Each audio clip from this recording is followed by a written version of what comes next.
Luar biasa. Masih semangat? Masih. Harus semangat. Ibu-ibu KPM harus semangat. Ya. Sekarang saya akan meneruskan langkah ke-6. Tadi teman saya sudah menjelaskan dan menerangkan mengenai akibat penelantaran, contoh-contoh penelantaran langkah ke-5. Sudah diterangkan tadi apa itu penelantaran anak, apa itu contoh-contoh penelantaran, akibat penelantaran sudah teman saya terangkan. Sekarang saya akan melanjut ke langkah ke-6. Langkah ke-6 adalah pengertian eksploitasi anak. Eksploitasi anak. Kira-kira siapa yang tahu eksploitasi anak? Siapa yang tahu pengertiannya? Mengeksploitasi berarti ngapain? Ibu? Kurang tahu ya ibu-ibu, ya itu akan saya terangkan. Eksploitasi anak adalah pemanfaatan anak untuk memperoleh keuntungan material maupun imaterial. Pemanfaatan anak untuk memperoleh material maupun imaterial. Maksudnya anak itu dimanfaatkan untuk menghasilkan uang. Itu adalah eksploitasi anak. Sudah paham kan ibu-ibu? Sudah kan? Iya. Tadi saya sudah membagi kartu. Saya sudah membagi ibu-ibu ke dalam 3 kelompok. Ibu Simatupang, Ibu Silaban, Ibu Pak Dede. Sudah dibaca ibu-ibu? Sudah, Bu. Iya. Sudah dipahami gambarnya? Sudah, Bu. Oh iya. Saya akan lihat sudah paham apa enggak gambarnya. Ya, coba siapa yang bisa menceritakan isi gambar tersebut? Kelompok mana dulu? Ayo, siapa yang bisa? Yang pertama. Oh iya, kelompok Ibu Simatupang apa? Coba ceritakan. Keluarga ibu dan anak ditinggalkan oleh suaminya atau ayahnya. Iya, Kemudian terus? si ibu tidak sanggup untuk merawat anak tersebut sendirian karena sudah ditinggalkan suami. Kemudian si ibu menjual anak tersebut kepada orang lain, dan ternyata orang yang membeli anak tersebut memanfaatkan anak itu untuk mendapatkan uang, yaitu mengemis di lampu merah. Iya, kita akan bahas kelompok pertama, yaitu tadi mengenai apa ibu-ibu? Tadi dibacakan kelompok pertama mengenai eksploitasi anak, penjualan anak. Iya, ini adalah salah satu eksploitasi anak yang sering di negara kita. Bukan di negara kita, di dunia eksploitasi anak ini salah satu contohnya, penjualan anak. Tadi sudah diceritakan oleh kelompok 1 bahwa si ibu dan si anak ditinggalkan suami. Akhirnya si ibu tidak sanggup untuk menghidupi anak, dan anaknya dijual kepada orang tertentu yang tidak dikenal. Akan tetapi langkah si ibu sangat salah. Dia menjual kepada orang yang salah. Sementara orang yang membeli anak tersebut memanfaatkan tadi untuk menghasilkan uang dengan cara bagaimana? Menyewakan anak tersebut di lampu merah supaya menghasilkan uang. Anak tersebut dijadikan sebagai alat untuk mengemis. Dijadikan sebagai alat untuk mengemis. Ya, itu adalah tindakan eksploitasi anak dari ibu dan dari kedua pihak yang membeli tadi, ya kan? Itu adalah salah satunya. Sudah mengerti kan ibu-ibu? Salah satu contohnya. Iya, sekarang saya lanjut ke kelompok kedua. Ayo ceritakan ibu-ibu apa isi kartunya, gambarnya, ayo. Oh, ayo, Ibu Pardede. Ini gambarnya menceritakan tentang seorang ayah yang malah mengeksploitasikan anaknya ikut bekerja dengannya, yaitu sebagai pemahat batu.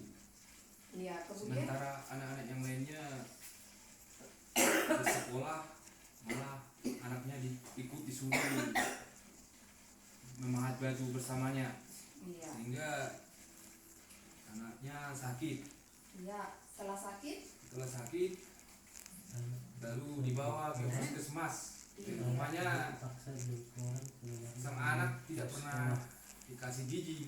Jadi hasil apanya anaknya sakit karena kecapean dan kurang gizi. Oh iya, bagus kelompok kedua. Iya, akan saya terangkan. Iya, tadi dari gambar dari kelompok kedua menceritakan seorang anak yang dipaksa orang tuanya bekerja dengan menghancurkan batu. Bayangkan ibu-ibu, seorang anak menghancurkan batu dengan penuh tenaga. Kita aja orang dewasa menghancurkan batu bagaimana? Akan capek kan? Lelah, habis tenaga. Ini seorang anak, kita bisa bayangkan kan? Tanpa dikasih biji, tanpa dikasih puding. Akhirnya anak tersebut tadi bagaimana ibu-ibu? Sakit, capek, pingsan, dibawa ke puskesmas dan sang dokter mengatakan bahwa dia kurang gizi, kecapean. Apa enggak kurang gizi? Dipaksa bekerja 1 harian tanpa dikasih gizi. Akhirnya di sini siapa yang bersalah? Orang tua. Siapa yang dirugikan? Orang tua. Orang tuanya akan membayar perobatan selama di puskesmas, ya kan? Jadi ini adalah salah satu eksploitasi yang kedua. Contohnya memaksa anak bekerja. Iya, berikutnya kelompok ketiga. Yuk ibu silakan. Ayo coba simpulkan sedikit saja.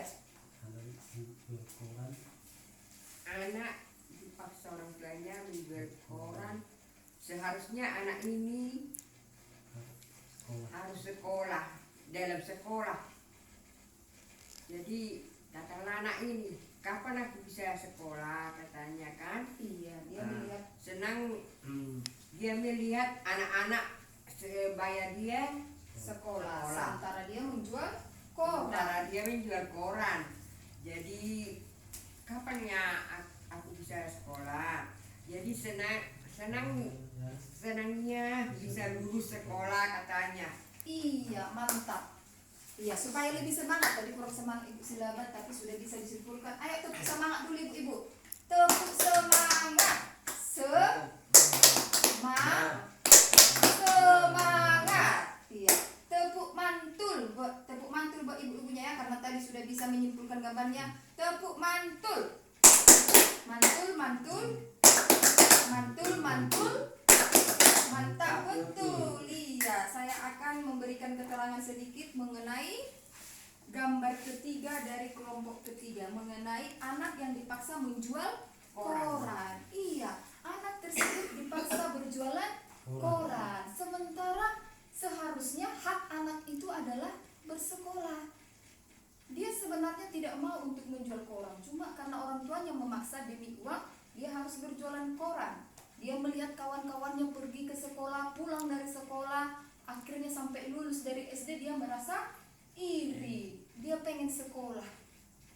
Dia tidak senasib dengan kawan-kawannya yang di situ, dan dia merasa iri. Jadi ini adalah salah satu eksploitasi anak, menyuruh anak berjualan koran, sementara haknya adalah untuk bersekolah. Orang tua di sini sudah mengeksploitasi, ya kan? Itu adalah contoh-contoh eksploitasi anak. Dari keterangan tadi adalah eksploitasi apa tadi ibu? Pemanfaatan anak untuk memperoleh keuntungan demi memperoleh apa? Material dan immaterial. Memaksa anak sekolah, memaksa anak berjualan, memaksa anak apa lagi? Sangat banyak. Sampai ada yang tadi contoh pertama menjual anaknya sendiri. Ibu-ibu jangan meniru hal tersebut ya. Iya, di dalam anggota KPM PKH tidak ada yang melakukan tindakan eksploitasi anak. Tidak boleh ya ibu-ibu. Itu adalah merugikan hak anak. Anak itu harus kita sayangi, harus kita penuhi kebutuhannya. Itu adalah tanggung jawab kita sebagai orang tua. Orang tua yang baik adalah orang yang tua yang memenuhi kebutuhannya, baik jasmani maupun fisik. Tidak mengeksploitasi anak, tidak menelantarkan anak. Ya kan ibu-ibu? Di sini tadi sudah ada diceritakan contoh-contoh eksploitasi anak. Oke, paham ibu-ibu? Paham ibu-ibu? Paham? Iya. Jadi apa akibat eksploitasi anak? Siapa yang kira-kira? Jadi kalau anak itu dieksploitasi sangat berdampak. Apa? Anak putus sekolah. Iya, anak akan putus sekolah karena dipaksa bekerja 1 harian. Apalagi? Siapa yang bisa? Bagus, mantap. Perkembangan pertumbuhan anak terganggu. Perkembangan pertumbuhan anak terganggu. Iya, sangat banyak akibatnya, dampak buruk dari eksploitasi anak. Saya akan bacakan. Yang pertama, anak akan menjadi putus sekolah otomatis karena tidak disekolahkan lagi. Perkembangan fisik anak terganggu. Iya, otomatis fisiknya terganggu. Tadi seperti yang diceritakan kelompok 2, akhirnya lemah, fisiknya menjadi lemah karena satu harian tidak dikasih gizi, tidak dikasih puding, tapi dipaksa bekerja, menjadi penakut, murung dan menarik diri. Iya, orang yang dieksploitasi, anak yang dieksploitasi akan menjadi penakut, murung dan akan menarik diri dari teman-temannya sekolah bermain sementara dia dipaksa bekerja. Anak terkena PMS, tahu itu PMS? Penyakit menular seksual atau HIV. Seringkan mendengar ibu HIV/AIDS. Jadi kalau anak dieksploitasi akan terkena penyakit HIV/AIDS. Kenapa? Misalnya pelacuran anak itu termasuk eksploitasi ibu-ibu. Jadi kalau seorang anak itu dilacurkan, dijual kepada hidung belang akan memperoleh penyakit. Dia akan terdampak penyakit. Itu tadi yang dibilang penyakit LMS. Anak berpotensi mengulang kembali eksploitasi yang dialaminya. Nanti anak tersebut kalau sudah dewasa akan berpotensi mengulang, akan melakukan hal yang sama kepada anaknya. Iya, jadi jangan sekali-sekali ya ibu-ibu melakukan tindakan eksploitasi anak, nanti akan berdampak. Dia nanti sudah dewasa, aku aja dulu orang tuaku menyuruh saya untuk bekerja, ngapain sekolah, akan bertindak hal yang sama kepada anaknya.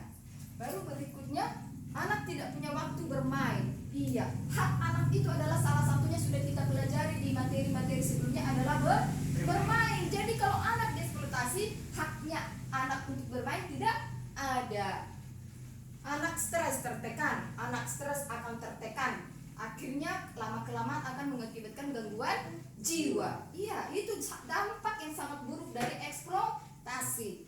Anak terpisah dari keluarga. Iya, contohnya tadi seperti Ibu Simatupa, dijual anaknya, otomatis anak tersebut akan terpisah dari keluarga. Si ibu tidak akan mengenal si anak lagi sampai besar, si anak tidak akan mengenal siapa ayahnya, siapa ibunya, terpisah dari keluarga. Iya, sudah tahu kan akibatnya sangat banyak, akibat buruk dari eksploitasi anak. Oke ibu-ibu, paham? Paham. Iya, sudah mengerti arti eksploitasi, sudah mengerti bagaimana dampaknya eksploitasi ya kan terhadap fisik si anak. Sudah mengerti tadi contoh-contohnya sangat banyak. Sebenarnya ini masih 3 contoh ya, sangat banyak. Salah satunya tadi saya tambahi selain yang 3 ini, melacurkan anak. Sangat banyak ciri-ciri eksploitasi anak. Oke ibu, paham?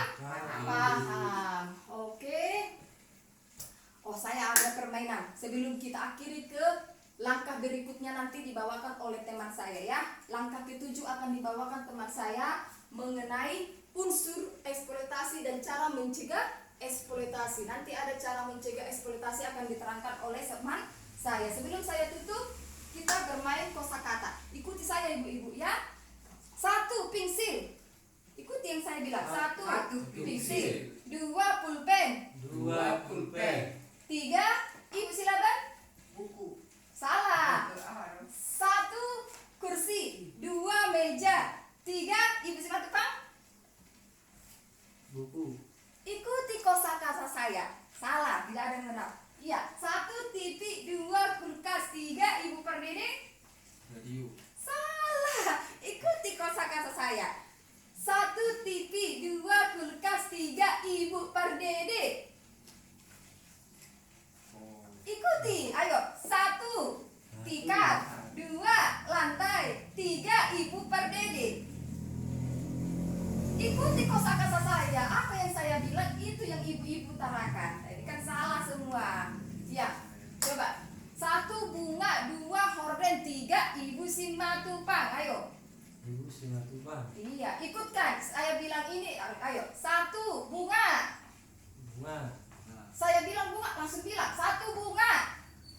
1 bunga. 2 kursi. 2 kursi. 3 ibu perdede. 3 ibu Iya, itu bukan tadi mengikutkan kosakata saya. Itu permainannya. Ulang lagi ya. 1 lantai, 2 rumah, 3 ibu perdede. 3 ibu perdede. Iya, oke. Sudah kan? Sudah bermain. Kita akan lanjut ke materi berikutnya, langkah ke-7 yang dibawakan oleh teman saya nanti. Oke? Oke. Selamat sore.